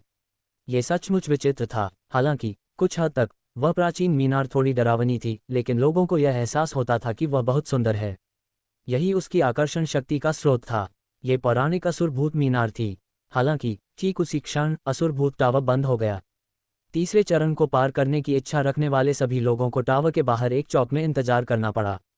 टावर खुलने पर वे सभी एक साथ प्रवेश करने वाले थे। असुर भूत मीनार, मैं सचमुच अंदर जाकर देखना चाहता हूँ। सूरज का चेहरा लालसा से भरा हुआ था। तुम इसके बारे में सोचना भी मत। अंदर घुसने के बाद पहली मंजिल का दबाव ही तुम्हें मार डालने के लिए काफी होगा। उसकी भावनाओं की परवाह किए बिना दिव्या ने उस पर वार कर दिए। सूरज ने युवती की बातों का कोई उत्तर नहीं दिया, क्योंकि उसकी बात सत्य थी। साधारण सांसारिक आत्मावादी असुर भूत मीनार में प्रवेश नहीं कर सकते थे। यही कारण था कि उसने भी उसमें प्रवेश करने की योजना नहीं बनाई थी। भाई रुद्र, मैं आपको तीसरी मंजिल पर जाने के लिए शुभकामनाएं देती हूँ। मैंने सुना है कि तीसरी मंजिल पर स्पिरिट फ्रूट के बीज से शाखाएं और पत्तियां उगाती हैं। उस समय स्पिरिट फ्रूट के बीज की कीमत काफ़ी ज़्यादा होगी। दिव्या ने अपना स्पिरिट फ्रूट का बीज रुद्र को दे दिया। रुद्र भाई, मुझे पता है तुम कर सकते हो। मैं तुम्हारा बाहर इंतज़ार करूंगा और जब तुम सफल हो जाओ तो यहाँ आकर मुझे ढूंढ लेना। मैं तुम्हें एक शानदार दावत पर बुलाऊंगा। सूरज ने रुद्र को अपना स्पिरिट फ्रूट का बीज भी दिया और उसे एक पता भी बताया। ये वही जगह थी जहां वह आराम कर रहा था, विश्व आत्मा संघ के बाहर। हालांकि विश्व आत्मा का बीज काफ़ी मूल्यवान था, लेकिन रुद्र की मदद से उन्हें विश्व आत्मा का श्वेत लबादा मुफ्त में मिल गया और उन्होंने 1000 उत्पत्ति मनकों की बचत कर ली। इसलिए वे रुद्र के प्रति कृतज्ञता व्यक्त किए बिना नहीं रह सके और स्वाभाविक रूप से उन्हें आत्मा फल के बीज की परवाह नहीं थी। सूरज और दिव्या के जाने के बाद रुद्र भी चौक में दाखिल हुआ। असुर भूत टावर में प्रवेश करने की तैयारी कर रहे सभी लोग वहां प्रतीक्षा कर रहे थे। जैसे ही आकाश में अंधेरा छाएगा, असुर भूत टावर खुल जाएगा और वे उसमें प्रवेश करेंगे। जिस समय रुद्र ने चौक में कदम रखा, उसी समय हत्या के इरादे से भरी 2 निगाहें चुपचाप रुद्र पर टिक गईं। रुद्र उस अजीब निगाह को महसूस कर सकता था, इसलिए उसने उस बर्फीली ठंडी निगाह की दिशा में देखा। वास्तव में जयवंश कबीला का सदस्य विराज, जिसके पास से वह कुछ देर पहले गुजरा था, इस समय दूर से उसे घूर रहा था। विराज के बगल में जयवंश कबीला के दर्जनों सदस्य मौजूद थे और रुद्र को दबाव महसूस हो रहा था। जयवंश कबीला के सदस्य बेहद शक्तिशाली थे, विशेष रूप से जयेश नामक युवक। वह उत्पत्ति क्षेत्र के 7वें स्तर का विशेषज्ञ था, लेकिन सौभाग्य से रोनव हमेशा विराज के बगल में ही रहता था और जब उसने देखा कि विराज की नज़रें असामान्य हैं, तो उसने विराज को अपनी ओर खींचा और उसे तीखी नज़र से देखा। रोनव की धमकी को सहते हुए भी विराज ने कुछ नहीं कहा और अपनी नज़रें हटा लीं। उस दृश्य को देखकर रुद्र को राहत मिली। ये स्पष्ट था कि रोनव ने अपना वादा निभाया और कम से कम उन्होंने रुद्र द्वारा विराज पर पैर रखने की बात अपने कुल को नहीं बताई, वरना जयवंश कबीला के अहंकारी स्वभाव के कारण वे रुद्र को मुसीबत में डाल देते। जयवंश कबीला के सदस्यों के अलावा दूसरी तरफ दर्जनों लोग भी जमा थे। ये सभी विश्व आत्मा संघ के प्रतिभाशाली लोग थे। दोनों शक्तियों की परस्पर विरोधी शक्ति स्पष्ट रूप से दिखाई दे रही थी और यह अंदाजा लगाया जा सकता था कि असुर भूत टावर के अंदर निश्चित रूप से कुछ संघर्ष होंगे। विश्व आत्मा संघ और जयवंश कबीला के अलावा रुद्र जैसे दर्जनों लोग भी बिखरे हुए थे। इसका मतलब यह था कि हालांकि श्वेत लबादा परीक्षा में काफ़ी लोगों ने भाग लिया था, लेकिन अंत में असुर भूत टावर को चुनौती देने का साहस करने वाले 300 लोग भी नहीं थे।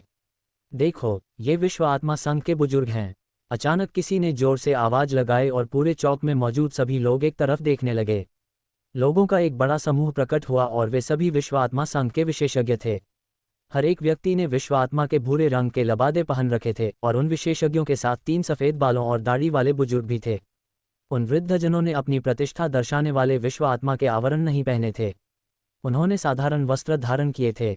यद्यपि उनके बाल और दाढ़ी सफ़ेद थे, फिर भी उनका चेहरा लालिमा लिए हुए था। उनकी दीर्घायु आभा को महसूस किया जा सकता था, पर उसकी गहराई का अनुमान नहीं लगाया जा सकता था। वे वास्तव में साधना के विशेषज्ञ थे और सभी गहन साधना के शिखर पर थे। क्या ये जयवंश कबीला नहीं है? ये लोग भी यहाँ हैं। ठीक उसी समय चौक के दूसरी ओर काले कपड़े पहने लोगों का एक और समूह प्रकट हुआ। उनमें भी असंख्य विशेषज्ञ थे और 3 बुजुर्ग उनका नेतृत्व कर रहे थे। उनकी साधना असीम रूप से गहरी थी, लेकिन उनकी निगाहों में असामान्य रूप से घमंड झलक रहा था। ये जयवंश कबीला था। जयवंश कबीला भी आ गया। क्या विश्व आत्मा संघ जयवंश कबीला को अपने ही क्षेत्र में प्रवेश करने की अनुमति दे रहा है? आप नहीं समझते, आज का दिन खास है। चूंकि जयवंश कबीला के प्रतिभाशाली लोग यहाँ आए हैं, इसलिए उन्हें दूसरों द्वारा परेशान किए जाने से बचाने के लिए स्वाभाविक रूप से बड़ों का भी आना जरूरी है। इसके अलावा चूंकि विश्व आत्मा संघ ने इतने लंबे समय से लड़ाई बंद कर दी है और वे एक गठबंधन हैं, इसलिए निश्चित रूप से जयवंश कबीला यहाँ आ सकता है। रुद्र को अभी भी लोगों की धीमी बातचीत सुनाई दे रही थी और इससे उसे एक और स्तर की समझ प्राप्त हुई। हालांकि विश्व आत्मा संघ और जयवंश कबीला के बीच शत्रुतापूर्ण संबंध थे और यह बात सभी जानते थे, फिर भी ऊपरी तौर पर वे एक गठबंधन में थे। या शायद दोनों शक्तियों के बीच संबंध उतने शत्रुतापूर्ण नहीं थे जितना लोग सोचते थे, या शायद वे दोनों सचमुच आग और पानी की तरह थे। वास्तव में कौन जानता था? ये तो केवल उच्च अधिकारियों को ही पता था, इसलिए रुद्र ने इस बारे में सोचना भी उचित नहीं समझा। दोनों समूहों के प्रकट होने के बाद वे चौक में नहीं बल्कि असुरभूत टावर के सामने स्थित एक महल में चले गए। वहां से वे पूरी असुरभूत टावर देख सकते थे और यह उनके लिए विश्राम स्थल होना चाहिए था। इसी दौरान विश्व आत्मा संघ के शक्तिशाली लोगों ने असुरभूत टावर में प्रवेश करने के बाद के नियमों और ध्यान रखने योग्य बातों को समझाना शुरू किया। सामान्य तौर पर यदि कोई व्यक्ति भीतर के आध्यात्मिक दबाव का सामना नहीं कर सकता तो उसे तुरंत असुरभूत टावर छोड़ देना चाहिए और जबरदस्ती सहन करने की कोशिश नहीं करनी चाहिए, अन्यथा उसकी जान चली जाएगी। साथ ही सभी को एक सुरक्षा कवच दिया गया था। यदि कोई आगे नहीं बढ़ पाता या असुर भूत टावर से स्वयं बाहर निकलने का कोई रास्ता नहीं होता तो वे कवच तोड़ सकते थे और विश्व आत्मा संघ उन्हें बचाने के लिए लोगों को भेजता था। बेशक कवच तोड़ने वाले परीक्षा में असफल होने वालों के समान ही थे। वे विश्व आत्मा का श्वेत लबादा खरीदने की अपनी योग्यता भी खो देते थे। नियमों के बाद सूर्यास्त के लाल बादल गायब हो गए और आकाश और पृथ्वी दोनों अंधकार में डूब गए। असुर भूत टावर रात के अंधेरे में और भी विचित्र लग रही थी क्योंकि अब वहां पूरी तरह अंधेरा नहीं था। काले रंग की मीनार के भीतर से बाहर तक एक हल्की रक्तलाल रोशनी निकल रही थी, मानो वह ताजे रक्त से बनी हो। यह विचित्र होते हुए भी सुंदर था। गड़गड़ाहट गड़गड़ाहट गड़गड़ाहट। अंधेरे के आवरण के नीचे असुर भूत टावर के दानव जैसे दरवाजे अंततः धीरे धीरे खुल गए। दरवाजे खुलने के बाद उनके सामने जो चीज प्रकट हुई वह असुर भूत टावर का भी भीतरी भाग नहीं था। यह एक रक्तलाल आध्यात्मिक निर्माण प्रवेश द्वार था। यही असुर भूत टावर का असली प्रवेश द्वार था। जाओ tilde tilde tilde, whoosh whoosh whoosh. अचानक किसी ने चिल्लाया और उसके बाद विश्व आत्मा संघ के प्रतिभाशाली और जयवंश कबीला के प्रतिभाशाली सभी एक ही समय में अंदर आ गए। वे बेहद तेज थे और उन्होंने ऐसी साधना का प्रदर्शन किया जो साधारण नहीं थी। विशेषकर विश्व आत्मा संघ के सर्वोच्च प्रतिभाशाली गौतम और जयवंश कबीला के प्रतिनिधि प्रतिभाशाली जयेश। ये दोनों युवा प्रतिभाशाली थे और उत्पत्ति क्षेत्र के 7वें स्तर की साधना कर रहे थे। पल भर में ही दोनों असुर भूत टावर में प्रवेश कर गए और उन्होंने ऐसी विधियां प्रदर्शित की जो दूसरों से कहीं श्रेष्ठ थीं। उन दोनों लोगों के अंदर आने के बाद ही बाकी लोगों ने असुर भूत टावर के पास जाने की हिम्मत की। रुद्र ने भी जल्दी नहीं की। उसने अपने हाथ में 3 स्पिरिट फ्रूट के बीज पकड़े हुए थे और वह भी लोगों की भीड़ के साथ असुर भूत टावर में प्रवेश कर गया। रक्तलाल रंग के आध्यात्मिक निर्माण के प्रवेश द्वार में कदम रखते ही रुद्र को पहले अंधेरा महसूस हुआ, फिर जब उसकी आंखों के सामने प्रकाश प्रकट हुआ तो चारों ओर से उसे तीव्र दबाव ने घेर लिया। आध्यात्मिक दबाव इस समय रुद्र के शरीर को नष्ट कर रहा था। हालांकि जब रुद्र ने अपनी आध्यात्मिक शक्ति का प्रसार किया तो उसने प्रभावी रूप से आध्यात्मिक दबाव को रोक दिया। रुद्र ने यह भी स्पष्ट रूप से महसूस किया कि आध्यात्मिक दबाव के कारण उसके हाथ में मौजूद आध्यात्मिक फल के बीजों में परिवर्तन हुआ। Tilde tilde tilde tilde. लेकिन इससे पहले कि रुद्र को यह देखने का मौका मिलता कि उस स्पिरिट फ्रूट के बीज का क्या हुआ, उसके आसपास से एक दर्दनाक चीख सुनाई दी। कोई आध्यात्मिक दबाव को सहन नहीं कर पा रहा था और उसके चेहरे के 7 छिद्रों से खून बह रहा था क्योंकि वह दर्द से जमीन पर इधर उधर लुढ़क रहा था। अचानक उस व्यक्ति ने अपने सामने हाथ बढ़ाया। पता चला कि उसका सुरक्षा कवच पास ही कहीं गिर गया था। हालांकि उसी क्षण वह उस कवच को उठाने की क्षमता खो चुका था। ठीक उसी क्षण बड़ी संख्या में लोग उमड़ पड़े, लेकिन उस दृश्य को देखकर कई लोगों ने ठंडी निगाहों से देखा। कुछ लोग तो उसकी ओर देखे बिना ही पालथी मारकर बैठ गए और अपने हाथों में मौजूद आध्यात्मिक फल के बीज को आध्यात्मिक शक्ति से पोषित करने लगे। इंसान सचमुच बेरहम होते हैं। रुद्र ने सिर हिलाया और उस व्यक्ति के सामने पहुंचा। उसने उसका ताबीज उठा लिया लेकिन उसे लौटाया नहीं। उसने उस व्यक्ति को अपनी पीठ पर लाद लिया। उस क्षण कई लोग असमंजस में पड़ गए। यहाँ तक कि रुद्र की पीठ पर बैठा व्यक्ति भी दबी आवाज में रोने लगा, मानो विरोध कर रहा हो कि उसने उसकी जान बचाने के लिए सुरक्षा कवच क्यों नहीं तोड़ा। हालांकि जब रुद्र उसे अपनी पीठ पर लादकर आध्यात्मिक निर्माण के प्रवेश द्वार पर पहुंचा और ताबीज को अपने कॉस्मोस थैला में रख दिया, तब उसे अचानक समझ आया रुद्र उसे बचा नहीं रहा था बल्कि उसकी मदद कर रहा था। वह सचमुच उसकी मदद कर रहा था। उसने सुरक्षा कवच को तोड़कर उसकी मदद नहीं की क्योंकि ऐसा करने से वह परीक्षा में असफल हो जाता। रुद्र चाहता था कि वह खतरे से बच जाए और साथ ही परीक्षा में सफल भी हो जाए। रुद्र ने उस व्यक्ति को धक्का देकर बाहर निकाल दिया। उसी क्षण रुद्र उस व्यक्ति की कृतज्ञता भरी निगाहों को देख सका और आसपास के लोगों की अजीब निगाहों को भी महसूस कर सका। आखिरकार आध्यात्मिक दबाव से भरे असुर भूत टावर में किसी को अपनी पीठ पर उठाकर चलना शारीरिक रूप से बहुत थकाने वाला काम था। अधिकांश लोग ऐसा नहीं करते। ओह, आप तो बड़े दयालु हैं, है ना? लेकिन ठीक उसी समय रुद्र के पीछे से एक रहस्यमयी लेकिन कुछ जानी पहचानी सी आवाज सुनाई दी। उसने सिर घुमाकर देखा और तभी रुद्र ने गौर किया कि असुरभूत टावर का भीतरी हिस्सा काफी भव्य और विशाल था। दूसरी मंजिल पर जाने वाली सीढ़ियों पर 3 लोग खड़े थे। बीच में खड़ा व्यक्ति कोई और नहीं बल्कि विराज था। विराज के बगल में खड़े दोनों व्यक्ति जयवंश कबीला के सदस्य थे और वे वर्तमान में उत्पत्ति क्षेत्र के 6ठे स्तर की आभा बिखेर रहे थे। रुद्र ने चारों ओर नजर घुमाए और पाया कि असुरभूत टावर की पहली मंजिल पर बहुत से लोग बैठे थे, लेकिन विराज और बाकी 2 लोगों के अलावा जयवंश कबीला का कोई और सदस्य मौजूद नहीं था। इससे स्पष्ट था कि विराज जानबूझकर उसका इंतजार कर रहा था। तुम्हारे भाई ने तुम्हें पीछे क्यों छोड़ दिया? रुद्र मन ही मन बहुत नाराज था। आखिर रोनव विराज के बगल में नहीं था और इसी वजह से रुद्र को लगा कि रोनव ने जानबूझकर ऐसा किया है। क्या तुम मेरे भाई की कसम खाकर मुझे धमकाना चाहते हो। मैं तुम्हें बता दूं कि तुम्हें कोई मौका नहीं मिलेगा क्योंकि तुम दूसरी मंजिल पर नहीं जा पाओगे। विराज ने रुद्र को घूरते हुए व्यंग्य किया, उसकी निगाहों में जानलेवा इरादा साफ झलक रहा था। ये स्पष्ट था कि वह रुद्र से दिल से नफरत करता था। विराज, क्या सचमुच इस बदमाश ने तुम्हें हरा दिया? जयवंश कबीला के एक सदस्य ने रुद्र की ओर देखा और उन्हें काफी संदेह हुआ। उसे कम मत समझो, उसके पास कुछ खास तरीके हैं और उत्पत्ति क्षेत्र के पहले स्तर पर उसे सामान्य व्यक्ति की तरह नहीं माना जा सकता। विराज ने याद दिलाया, चाहे वो कितना भी प्रभावशाली क्यों न हो, वो अभी उत्पत्ति क्षेत्र के पहले स्तर पर ही है। जय गंगवार, तुम और मैं मिलकर उस लड़के का काम तमाम कर देंगे। जल्दी जाओ और यहाँ ज्यादा समय बर्बाद मत करो। जयवंश कबीला के उस सदस्य ने उत्पत्ति क्षेत्र के छठे स्तर की साधना कर रहे दूसरे जयवंश कबीला के सदस्य की ओर देखा। उस व्यक्ति ने सिर हिलाया और अपनी भयंकर निगाहें रुद्र पर डालीं। वे दोनों रुद्र पर हमला करने वाले थे। अरे, जयवंश कबीले वाले फिर से मिलकर लोगों को परेशान कर रहे हैं। लेकिन तभी अचानक एक और आवाज सुनाई दी। मुड़कर देखने पर उन्होंने देखा कि असुरभूत टावर के कोने में 5 लोग खड़े हैं। वहां 3 पुरुष और 2 महिलाएं थीं। उन 5ओं की आभा काफी प्रबल थी और वे सभी उत्पत्ति क्षेत्र के छठे स्तर पर थे। वे इस समय विराज और अन्य लोगों को देखकर मुस्कुरा रहे थे। उनके पहनावे से स्पष्ट था कि वे विश्व आत्मा संघ के प्रतिभाशाली सदस्य थे। मकरंद अग्रवाल, तुम जल्दी ऊपर क्यों नहीं जा रहे? तुम यहाँ क्या कर रहे हो? ये देखकर जयवंश कबीला के सदस्य जय गंगवार ने सवाल किया। मुझे पता था कि तुम्हारा जयवंश कबीला दूसरों को परेशान करेगा। विश्व आत्मा संघ के सदस्य होने के नाते स्वाभाविक रूप से हमारा कर्तव्य है कि हम निष्पक्ष परीक्षा वातावरण बनाए रखें। मकरंद अग्रवाल नाम के उस व्यक्ति ने मुस्कुराते हुए कहा। बोलते हुए उसने रुद्र की ओर देखा और विनम्रतापूर्वक सिर हिलाया। मकरंद अग्रवाल, क्या तुम सचमुच इतने सारे मामलों में दखल देने वाले हो? जयवंश कबीला के सदस्यों के चेहरे बेहद बिगड़े हुए थे। तो क्या हुआ अगर मैं हूं? मकरंद अग्रवाल ने उदासीनता से मुस्कुराते हुए कहा।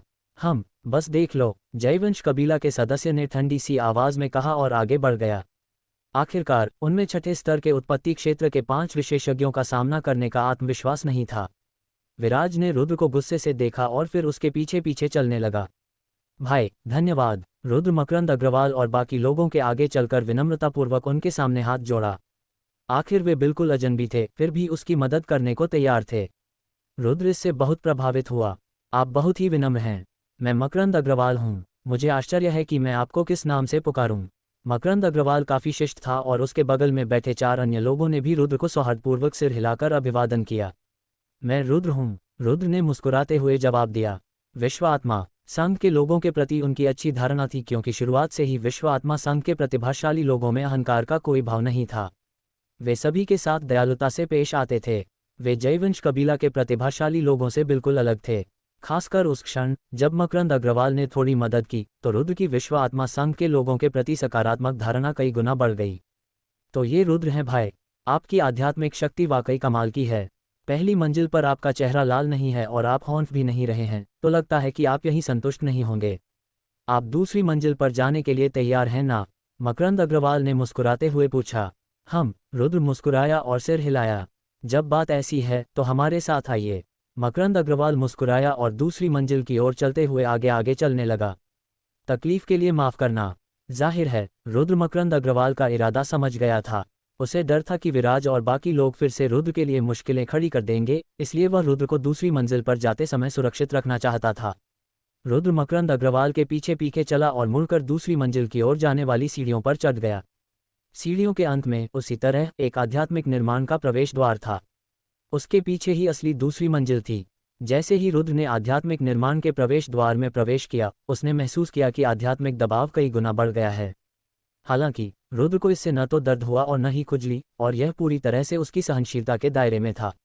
मकरंद अग्रवाल और अन्य लोगों को देखकर लगा कि उन पर भी थोड़ा दबाव था, लेकिन वे इसे सहन कर सकते थे।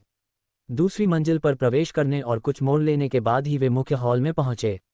हालांकि जब रुद्र ने अपने आसपास नजर घुमाई तो उसकी दृष्टि अनायास ही लोगों के एक समूह पर टिक गई, क्योंकि वे लोग बिल्कुल विराज जैसे ही थे और तीसरी मंजिल की ओर जाने वाले रास्ते को रोके हुए थे।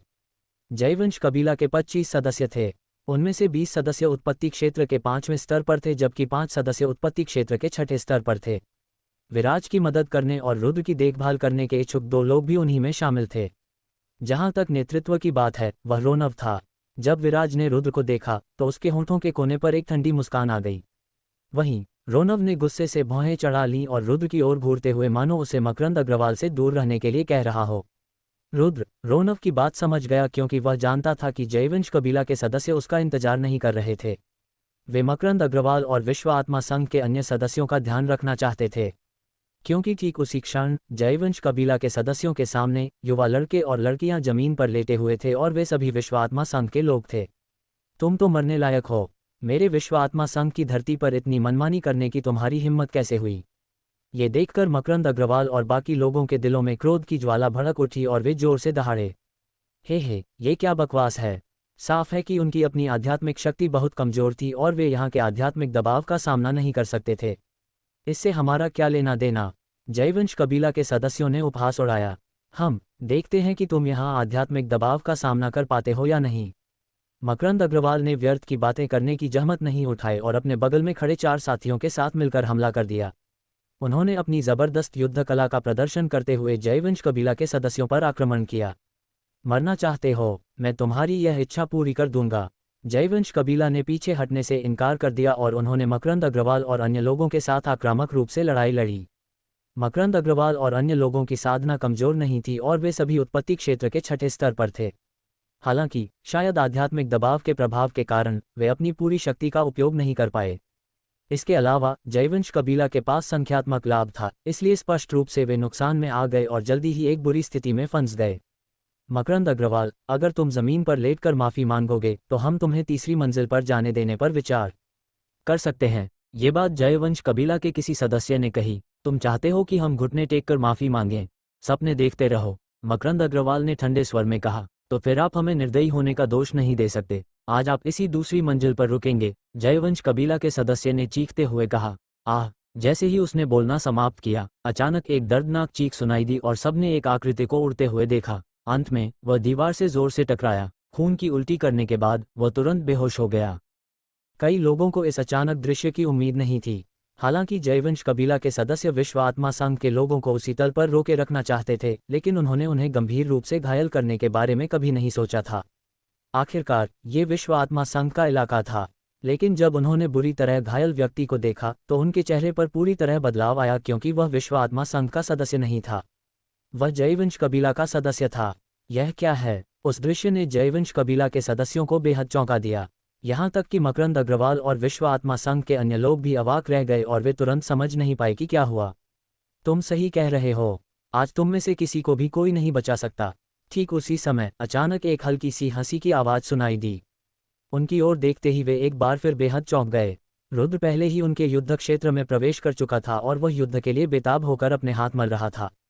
रुद्र भाई, तुमने अभी हमला किया था। मकरंद अग्रवाल ने रुद्र को आश्चर्य से देखा, क्योंकि जयवंश कबीला का जो सदस्य जमीन पर गिर गया था, बुरी तरह घायल था और बेहोश हो गया था, वह उत्पत्ति क्षेत्र के 5वें स्तर पर था। हालांकि सभी को यह महसूस हो रहा था कि रुद्र उत्पत्ति क्षेत्र के पहले स्तर पर था। मकरंद अग्रवाल भाई, मेरा जयवंश कबीला से पुराना नाता है, तो क्यों ना आप मुझे उनकी देखभाल करने दें। रुद्र मुस्कुराया। तुम इन सब की देखभाल अकेले ही करना चाहते हो? विश्व आत्मा संघ की एक और युवती ने हैरानी से अपना मुंह खोल दिया। ये तो बस साधारण लोग हैं। मैं, रुद्र, इनके सामने काफ़ी हूँ। तुम आराम से एक तरफ बैठ जाओ। रुद्र मुस्कुराया और मकरंद अग्रवाल की ओर हाथ हिलाया। तुमने तो बड़े बड़े शब्द बोल दिए। रुद्र की बात सुनकर जयवंश कबीला का एक सदस्य क्रोधित हो गया और बोलते बोलते रुद्र पर हमला करने ही वाला था। लेकिन इससे पहले कि वह हमला कर पाता, एक बड़े हाथ ने उसे रोक दिया। ये रोनव था। हालांकि रोनव मकरंद अग्रवाल और अन्य लोगों पर हमला करते समय असामान्य रूप से उग्र था, लेकिन उस क्षण जब उसने रुद्र को देखा तो उसके चेहरे पर केवल मुस्कान थी और वह बहुत ही दोस्ताना था। रुद्र भाई, ये मेरे जयवंश कबीला और विश्व आत्मा संघ के बीच व्यक्तिगत दुश्मनी है। क्या आप इस मामले में दखल नहीं दे सकते? रोनव ने मुस्कुराते हुए रुद्र से कहा। मैं तुम्हारी शिकायतों को नज़रअंदाज कर सकता हूँ, लेकिन मुझे हमारी शिकायतों को दूर करना होगा, है ना? बोलते हुए रुद्र ने विराज और विराज की मदद करने वाले दोनों लोगों पर एक नज़र डाली। हमारी दुश्मनी? रोनव स्पष्ट रूप से उलझन में था, लेकिन उसने तुरंत जवाब दिया और विराज, जय गंगवार और जयवंश कबीला के अन्य सदस्यों पर जोर से चिल्लाते हुए कहा, तुम कमीने! क्या तुमने रुद्र भाई के साथ कुछ किया है? मैं, विराज ने अपना सिर नीचे कर लिया और कुछ नहीं बोला। ये स्पष्ट था कि वह रोनव से डरा हुआ था। वास्तव में जब रोनव बोलता था तो जयवंश कबीला के अन्य सदस्य भी उससे भिड़ने की हिम्मत नहीं करते थे।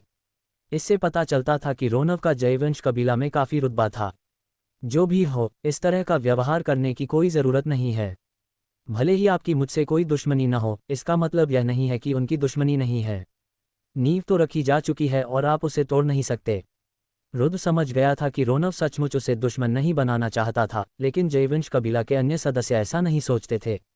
आतिल्द, रुद्र की बात सुनकर रोनव ने लाचारी से आह भरी और फिर कहा, रुद्र भाई, मैं रोनव सचमुच आप पर हमला नहीं करना चाहता, लेकिन मेरा एक मिशन है। मुझे इस दूसरी मंजिल पर मौजूद विश्वात्मा संघ के इन लोगों को रोकना ही होगा। लगता है मैं सिर्फ आपको नाराज करके ही यह कर सकता हूँ। बोलने के बाद रोनव ने हमले की तैयारी की। उत्पत्ति क्षेत्र के छठे स्तर का दबाव मुक्त हुआ और उत्पत्ति शक्ति की परतें आसपास की हवा में गूंज उठीं। रोनव मकरंद अग्रवाल से थोड़ा अधिक शक्तिशाली था और उसे कम नहीं आंका जाना चाहिए था। हमला करो। जब रोनव ने हमला किया, उसी समय विराज, जय गंगवार और जयवंश कबीला के अन्य सदस्यों ने भी हमला कर दिया। उन सभी ने अपनी शक्तिशाली युद्ध कला का प्रदर्शन किया, रुद्र को घेर लिया और उस पर हमला कर दिया। कई शक्तिशाली युद्ध कौशल गर्जना करते हुए हवा को चीरते हुए निकल पड़े। उत्पत्ति की शक्ति ने पूरे हॉल को भर दिया। उस हमले की शक्ति ही किसी व्यक्ति को मृत्यु देने के लिए पर्याप्त थी। आने का ये बहुत अच्छा समय है। हालांकि भीड़ के हमलों का सामना करते समय रुद्र जरा भी नहीं डरा। आध्यात्मिक दबाव के कारण स्पष्ट रूप से रोनव और अन्य लोग प्रभावित हुए थे और वे अपनी वास्तविक शक्ति का उपयोग करने में असमर्थ थे। रुद्र पर इसका कोई खास असर नहीं पड़ा और वह अपनी पूरी शक्ति का इस्तेमाल कर सका। जयवंश कबीला में भले ही उत्पत्ति क्षेत्र के छठे स्तर पर 5 और 5वें स्तर पर 20 लोग हों, रुद्र को जरा भी डर नहीं था। वूश वूश, रुद्र ने शाही आकाश तकनीक का इस्तेमाल किया और भूत की तरह वह जहां खड़ा था वहीं से गायब हो गया। जब वह दोबारा प्रकट हुआ तो वह पहले से ही जयवंश कबीला की भीड़ के बीच था। रुद्र बेहद फुर्तीला था और कई लोग समय रहते प्रतिक्रिया नहीं दे पाए। एक बड़े कदम के साथ वह विराज के सामने पहुंच गया। उसने अपना दाहिना हाथ बढ़ाया और विराज के कॉलर को पकड़कर उसके चेहरे पर कई घूंसे मारे। Tilde tilde tilde. कई घूंसे लगने के बाद विराज के चेहरे पर खून ही खून था। उसकी नाक टेढ़ी हो गई थी, उसके सामने के दांत टूट गए थे और उसका पूरा चेहरा विकृत हो गया था। आंसू और खून आपस में मिल गए और वह पीड़ा से कराह उठा। तुम तो मौत को दावत दे रहे हो। अपने ही कबीले के लोगों को इतनी बुरी तरह पिटते देख जयवंश कबीला के लोगों में जान से मारने की इच्छा जाग उठी। उनके हमले और भी भयंकर हो गए। ऐसा लग रहा था मानो वे रुद्र की जान लेना चाहते हों। मुझे मारना चाहते हो? तुम में से कोई भी मेरे लायक नहीं। रुद्र ने हाथ हिलाकर विराज को दूर फेंक दिया। वह जोर से दीवार से टकराया और एक जोरदार धमाके के साथ विराज की दर्द भरी चीख के साथ साथ चटकने की आवाज़ें भी सुनाई दीं। जाहिर है उसके शरीर की कई हड्डियां टूटकर टुकड़े टुकड़े हो गई थीं। विराज को दूर फेंकने के बाद रुद्र ने एक बार फिर शाही आकाश तकनीक का इस्तेमाल किया और जयवंश कबीला के सदस्यों के घातक हमलों से आसानी से बच निकला। इस बार वह उत्पत्ति क्षेत्र के छठे स्तर के एक विशेषज्ञ की ओर दौड़ा। ये जय गंगवार था, वही व्यक्ति जो पहली मंजिल पर रुद्र को सबक सिखाना चाहता था। बदमाश, ज्यादा घमंड मत करो। रुद्र के तरीके देखकर जय गंगवार का आत्मविश्वास पहले जैसा नहीं रहा और उसने बल का प्रयोग नहीं किया। उसने तुरंत एक आध्यात्मिक संरचना बनाई और रुद्र के हमले को रोकने के लिए खुद को उसके भीतर घेर लिया। धड़ाम, लेकिन जब रुद्र के विशाल हाथ उसे पकड़ने के लिए आगे बढ़े तो आध्यात्मिक निर्माण उसे रोक नहीं पाया। रुद्र की हथेली के सामने वह कांच की तरह चकनाचूर हो गया। आध्यात्मिक निर्माण को तोड़ने के बाद रुद्र ने जय गंगवार का कॉलर पकड़ लिया। जय गंगवार ने पहले तो इसका विरोध करना चाहा, लेकिन यह व्यर्थ था क्योंकि रुद्र के दबाव ने उसे चारों ओर से घेर लिया था। अंत में वह केवल रुद्र को उसे ऊपर उछालने देने के लिए बाध्य था और वह जमीन पर जोर से गिर पड़ा। अपनी पीठ से चटकने की आवाज़ सुनकर उसे अपनी रीढ़ की हड्डी के टूटने का दर्द महसूस हुआ। जय गंगवार के जमीन पर जोर से गिरने के बाद रुद्र ने अपना पैर उठाया और उसकी छाती पर जोर से मारा। उसने उसकी छाती की हड्डियां चकनाचूर कर दी, फिर चारों ओर नजर घुमाते हुए बोला, कचरे का ढेर, जैसा चाहो वैसा करो। तू कमीना, मैं तुझे जिंदा चीर दूंगा।